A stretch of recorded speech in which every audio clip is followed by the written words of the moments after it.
ನಿಜವಾದ ಕೋಮುವಾದಿ, ನಿಜವಾದ ಸಂವಿಧಾನ ವಿರೋಧಿ ಸಿದ್ದರಾಮಯ್ಯನವರು.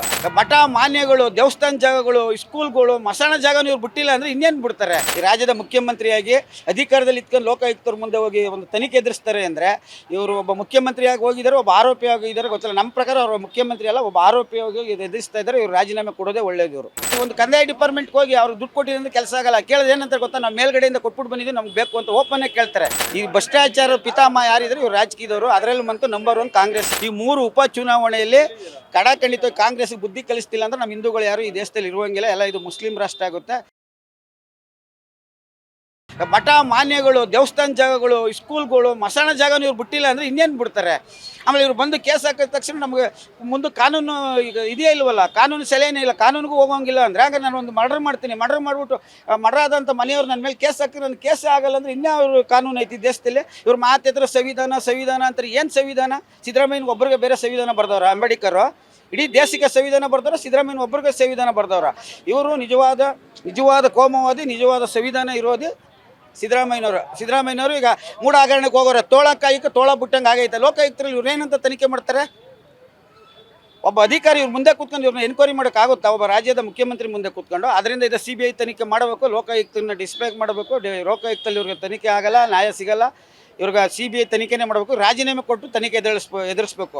ಇವರು ಹೋಗ್ಬಿಟ್ಟು ತೋಳಕಾಯಿಗೆ ತೋಳ ಬಿಟ್ಟಂಗೆ ಆಗೈತೆ. ಇವ್ರು ಹೋಗಿ ಏನು ಅಲ್ಲಿ ಇದು ಮಾಡ್ತಾರೆ? ಇವ್ರು ಕ್ವಶನ್ ಕೇಳೋಕ್ಕಾಗಲ್ಲ. ಅವರು ನೆನ್ನೆ ನೋಡಿ ಅವ್ರ ಮೇಲೆ ಈಗ ಅವರ ಉದ್ದೇಶವಂತ ಲೋಕಾಯುಕ್ತರ ಮೇಲೆ ಕೇಸ್ ಆಗಿದೆ. ಅವ್ರು ಯಾವುದೇ ಡಾಕ್ಯುಮೆಂಟ್ಸ್ ಇಟ್ಕೊಂಡು ಇವ್ರನ್ನ ಎನ್ಕ್ವೈರಿ ಮಾಡಿಲ್ಲ, ಕಾಟಾಚಾರಕ್ಕೆ ಎನ್ಕ್ವೈರಿ ಮಾಡಿದ್ದಾರೆ. ಇದೊಂದು ಇದೇನು ಇದಿಲ್ಲ ಇದು. ಅದಕ್ಕೆ ಈ ಮುಖಾಂತರ ಹೇಳಿದ್ರು CBI ತನಿಖೆ ಆಗಬೇಕು, ಇವರು ರಾಜೀನಾಮೆ ಕೊಟ್ಬಿಟ್ಟು ತನಿಖೆ ಎದುರಿಸ್ಬೇಕು ಮೇಡಮ್. ಈ ರಾಜ್ಯದ ಇತಿಹಾಸದಲ್ಲಿ ನೆನ್ನೆ ಒಂದು ಕಪ್ಚಿಕೆ ಆಗಿದೆ. ಈ ರಾಜ್ಯದ ಮುಖ್ಯಮಂತ್ರಿಯಾಗಿ ಅಧಿಕಾರದಲ್ಲಿ ಇಟ್ಕೊಂಡು ಲೋಕಾಯುಕ್ತರ ಮುಂದೆ ಹೋಗಿ ಒಂದು ತನಿಖೆ ಎದುರಿಸ್ತಾರೆ ಅಂದರೆ ಇವರು ಒಬ್ಬ ಮುಖ್ಯಮಂತ್ರಿಯಾಗಿ ಹೋಗಿದ್ದಾರೆ, ಒಬ್ಬ ಆರೋಪಿಯಾಗಿ ಇದ್ದಾರೆ ಗೊತ್ತಿಲ್ಲ. ನಮ್ಮ ಪ್ರಕಾರ ಅವರು ಮುಖ್ಯಮಂತ್ರಿ ಅಲ್ಲ, ಒಬ್ಬ ಆರೋಪಿಯಾಗಿ ಎದುರಿಸ್ತಾ ಇದ್ದಾರೆ. ಇವರು ರಾಜೀನಾಮೆ ಕೊಡೋದೇ ಒಳ್ಳೆಯದು. ಇವರು ಸರ್, ಇವಾಗ ನಾವು ನೋಡ್ತಿರೋದು ಜಾಸ್ತಿ ಹಗರಣಗಳು. ಇವಾಗ ಕೊಲೆ ಅಂದ್ರೆ ಆತ್ಮಹತ್ಯೆ ಮಾಡ್ಕೊಳ್ಳುವಷ್ಟು ಮಟ್ಟಿಗೆ ಈಗ ಗೌರ್ಮೆಂಟ್, ಈಗಿನ ಪರಿಸ್ಥಿತಿಯಲ್ಲಿ ಗೌರ್ಮೆಂಟ್ ಇದೆ. ಇಲ್ಲ, ಹಿಂದೆ ಕಾಂಗ್ರೆಸ್ ಸರ್ಕಾರ ಬಂದಾಗೆಲ್ಲ ಇದೇ ಪ್ರಚಾರ. ಅದೇ ಈಗ ಒಂದೊಂದು ಈಗ ನೋಡಿ ಎಲ್ಲ ಈ ಕಡೆ ಏನಾಗಿದೆ, ದುಡ್ಡಿಲ್ಲ. ಈಗ ಹಾಸನಾಂಬ ದೇವಸ್ಥಾನಕ್ಕೆ 15 ಕೋಟಿ ಟಾರ್ಗೆಟ್ ಕೊಟ್ಟವ್ರು ಅಂತ ನಮ್ಗೆ ಮಾಹಿತಿ ಬಂತು. 15 ಕೋಟಿ ಟಾರ್ಗೆಟು ಅಲ್ಲಿ ಎಲ್ಲ ಸಂಪಾದನೆ. ಮೊನ್ನೆ ನೋಡಿ ಒಬ್ಬ DCPAಗೆ ಪೊಲೀಸ್ನವ್ರು ಹೊಡೆದವ್ರು ಅಂದರೆ ಅಲ್ಲಿ ಯಾವ ಥರ ಆಗಿದೆ. ಆಮೇಲೆ ಟಿಕೆಟ್ ಒಬ್ಬ ಮನಸ್ಸಿಗೆ 1,000 ರೂಪಾಯಿ ಅಂದರೆ ಬಡ ಜನರು ಎಲ್ಲೋ ಒಂದು ಮನೆಯಿಂದ 5 ಜನರು 5,000 ರೂಪಾಯಿ, ದೇವ್ರ ದರ್ಶನಕ್ಕೆ 5,000 ಕೊಟ್ಟರೆ ಅವ್ರು ಹೆಂಗೆ ಉದ್ದಾರ ಆಗುತ್ತೆ? VIP ಟಿಕೆಟ್ ಅಂದ್ಬಿಟ್ಟು ಮಾಡಿ ಅಲ್ಲಿ ಮೊನ್ನೆಲ್ಲ ಯಾವ ವರ್ಷವೂ ಆಗಿರಲ್ಲ. ಈ ವರ್ಷ ನಡೆದಂಥ ಅಲ್ಲಿ ಇದು ಅಜಾಗರೂಕತೆ ಬೇರೆ ಯಾವ ಇದರಲ್ಲಿ ನಡೆದಿಲ್ಲ. ಇವ್ರು ಎಲ್ಲ ಕಡೆ ಟಾರ್ಗೆಟ್ ಮೇಡಮ್. ನೀವು ಯಾರು ಈಗ ಇನ್ನೂ ತಗೊಳ್ಳಿ, ಅವರು ತಿಮ್ಮಾಪುರ 18 ಕೋಟಿ ಅವರು ಅಬಕಾರಿನಲ್ಲಿ ಅವ್ರು ನೋಡೋದು ನಾನು ಏನು ಮಾಡಲೇ ಇಲ್ಲ ಅಂತಾರೆ. ಒಬ್ಬ ಈಗ ಒಂದು ಎಲ್ಲ ಡಿಪಾರ್ಟ್ಮೆಂಟಲ್ಲಿ ಅಷ್ಟೇ. ನೀವು ಹೋಗಿ ನೀವು ಒಂದು ಕಂದಾಯ ಡಿಪಾರ್ಟ್ಮೆಂಟ್ಗೆ ಹೋಗಿ ಅವ್ರು ದುಡ್ಡು ಕೊಟ್ಟಿದ್ದರಿಂದ ಕೆಲಸ ಆಗಲ್ಲ. ಕೇಳೋದು ಏನಂತ ಗೊತ್ತಾ, ನಾವು ಮೇಲ್ಗಡೆಯಿಂದ ಕೊಟ್ಬಿಟ್ಟು ಬಂದಿದ್ದು ನಮ್ಗೆ ಬೇಕು ಅಂತ ಓಪನ್ ಆಗಿ ಕೇಳ್ತಾರೆ. ಯಾವುದೇ ಡಿಪಾರ್ಟ್ಮೆಂಟ್ಗೆ, ಕಂದಾಯ, ಪೊಲೀಸ್ ಡಿಪಾರ್ಟ್ಮೆಂಟು, ಕಂದಾಯ ಡಿಪಾರ್ಟ್ಮೆಂಟು, BBMP, ಬೇರೆ ಹಲವಾರು ಡಿಪಾರ್ಟ್ಮೆಂಟ್ಗೆ ಹೋಗಿ ನೀವು ಎಲ್ಲ ಡಿಪಾರ್ಟ್ಮೆಂಟಲ್ಲಿ ಇದೇ ಕತೆ. ಮೇಲೆ ಕೊಟ್ಬಿಟ್ಟು ಬಂದಿದ್ದು ನಮ್ಗೆ ಕೊಡಿ ಅಂತಾರೆ. ಎಲ್ಲಿ ಇವ್ರು ಹೇಳ್ತಾರೆ ಲಂಚ ರಹಿತ, ಭ್ರಷ್ಟಾಚಾರ ರಹಿತ ಅಂತಾರಲ್ಲ. ಯಾವ ಭ್ರಷ್ಟಾಚಾರ ರಹಿತ ಇಲ್ಲ, ಲಂಚಾಚಾರ ಇಲ್ಲ.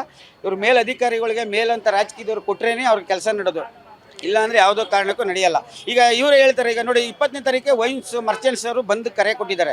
ಯಾಕೆಂದರೆ ಈಗ ಬಂದಂಥ ಎಕ್ಸೈಜ್ ಆಫೀಸರ್ಗಳು ನಮ್ಗೆ ಇಷ್ಟು ಕೊಡಿ, ಇಷ್ಟು ಕೊಟ್ರೇ ನಿಮ್ಗೆ ಇದು ಮಾಡೋದು, ಇಲ್ಲಾಂದ್ರೆ ಬೇರೆ ರೀತಿ ಕಿರುಕುಳ ಕೊಡ್ತಾರೆ ಅವ್ರಿಗೆ. ನಿಮ್ಗೆ ಟೈಮಿಂಗ್ಸ್ ಇದೆ, ಆಮೇಲೆ MRP-ಗಿಂತ ₹1 ಜಾಸ್ತಿ ತಗೊಂಡ್ರಿ ಅಂದ್ಬಿಟ್ಟು ಅವ್ರಿಗೆ ಟಾರ್ಚರ್ ಕೊಟ್ಟು ಅಂಗಡಿಯವರಿಂದ ಇವರು ವಸೂಲು ಮಾಡ್ತಾರೆ.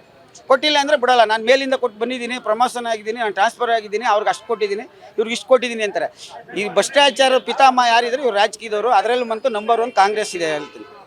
ಇವಾಗ ಕಾಂಗ್ರೆಸ್ ಸರ್ಕಾರ ಇನ್ನು 3.5 ವರ್ಷ ಕಾಲ ನಮ್ಮ ರಾಜ್ಯದಲ್ಲಿ ಇರುತ್ತೆ, ಅಂದ್ರೆ ಆಡಳಿತದಲ್ಲಿ ಇದೆ. ಇನ್ನು ಯಾವ ತರ ಆಗ್ಬೋದು ಅಂತ ಅನ್ಸುತ್ತೆ? ಇನ್ನೇನು ಅಧಿಕಾರ ಇದು ಇದೆ ಮೇಡಮ್. ಯಾವುದೇ ಒಂದು ಇದು ನಡೀತಾ ಇಲ್ಲ, ಕೆಲಸ ಕಾರ್ಯ ಏನು ನಡೀತಾ ಇಲ್ಲ.